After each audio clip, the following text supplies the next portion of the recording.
Playing on a Budget is brought to you by CoolStuffInc.com, the best Magic the Gathering singles and sealed retailer on the internet, GatheringMagic.com, your #1 source for Magic the Gathering news and content, and RogueDeckBuilder.com, my personal channel filled with innovative and entertaining Magic the Gathering rogue brews.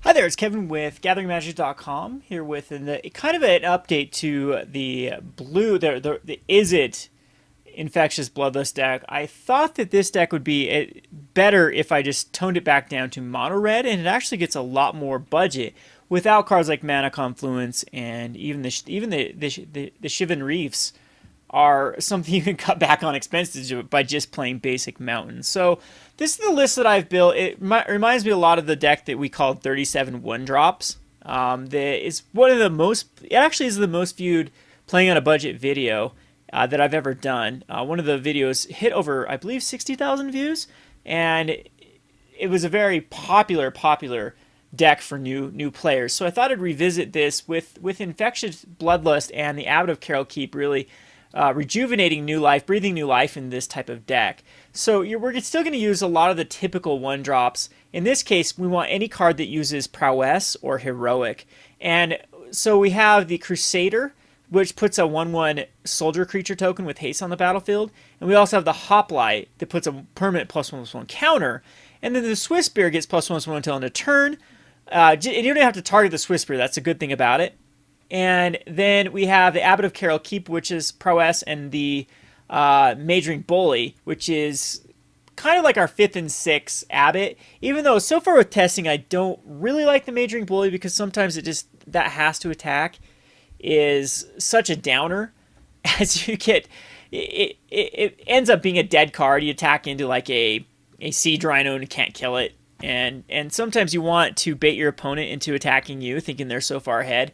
And then you can get this crazy top deck, like top deck a Temur Battle Rage, and if you have a Titan Strength in your hand, that'll be enough damage through the Mage-Ring Bully's Prowess, and then swinging for lethal. So basically this deck runs a split of 18 lands, 20 creatures, and 22 non-creatures, because you do want to be a little heavy on the non-creatures.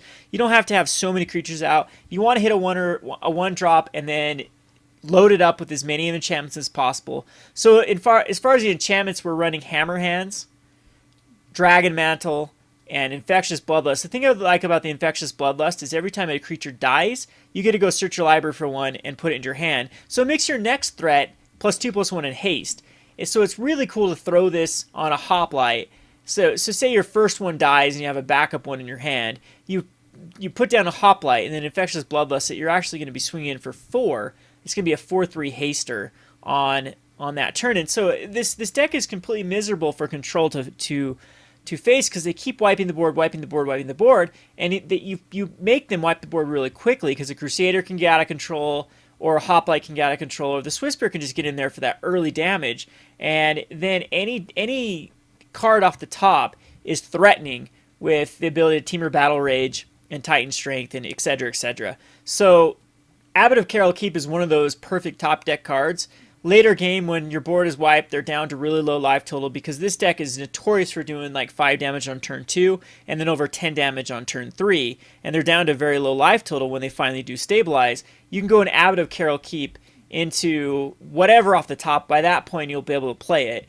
And even if it's like a Temur Battle Rage, you're getting it for at least 6 damage. Actually, that won't give it haste. What you want to do is hit an Infectious Bloodlust or a Hammerhand off the Abbot. But if you do like Abbot, if you find like a Crusader or a Berserker or a Zurgo Bellstriker, that's actually pretty decent off the top as well, because then your opponent now has 2 cards they have to deal with that can swing in for that lethal damage the next turn. And it's a really efficient deck. And I've been testing very well. I think we're over a 75% win percentage right now in the metagame.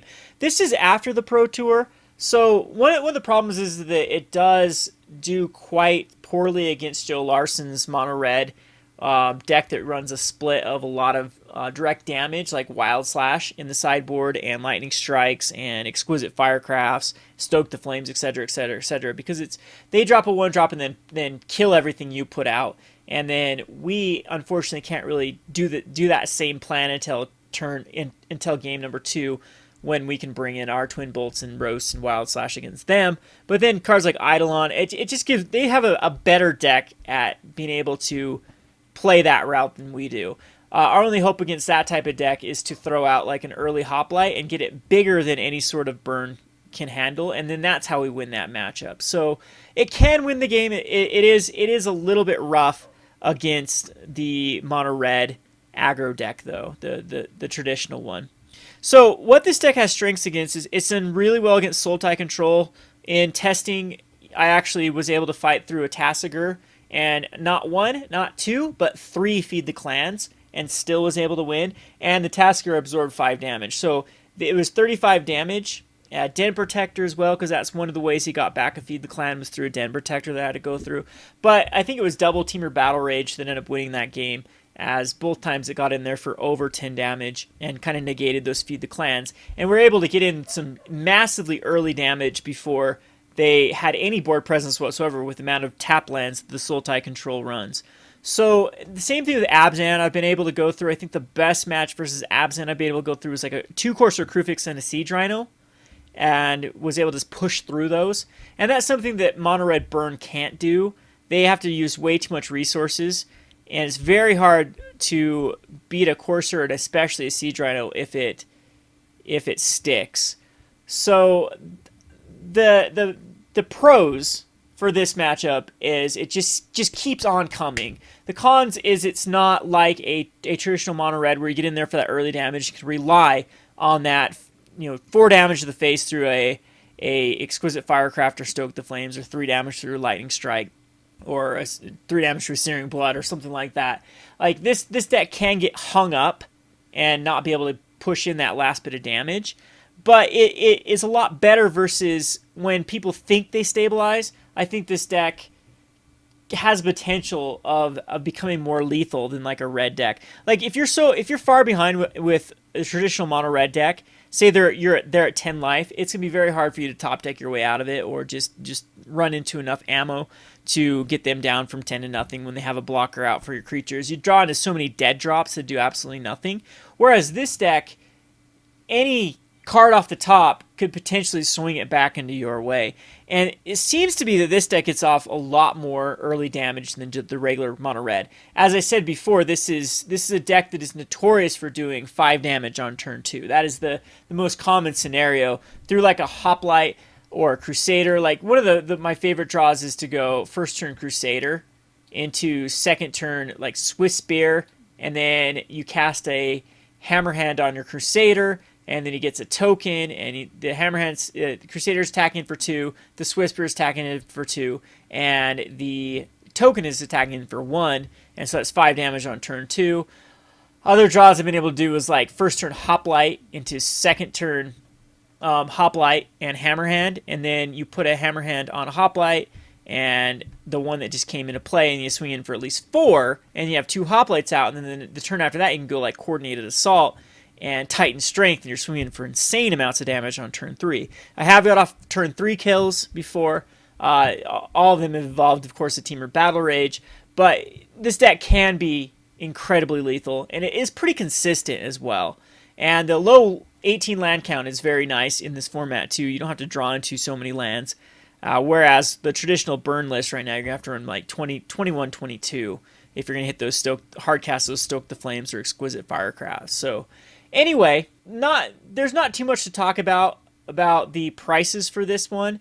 You can go back to my last list for the Isn't one to look at specific prices, but the only rares in this deck are going to be the Zurgo Bellstriker and the Abbot of Keral Keep. The Zurgo's not that expensive, I believe it's like $2. But the Abbot of Keral Keep is unknown right now. What I mean by that is we just hit a spike. On some places, they're around $10. Cool Stuff has them right now at $6. Cool Stuff's our sponsor, by the way, so the prices are usually brought by Cool Stuff, but since this one is just all uncommons and commons, I'm going to save you the time and say this is well under budget.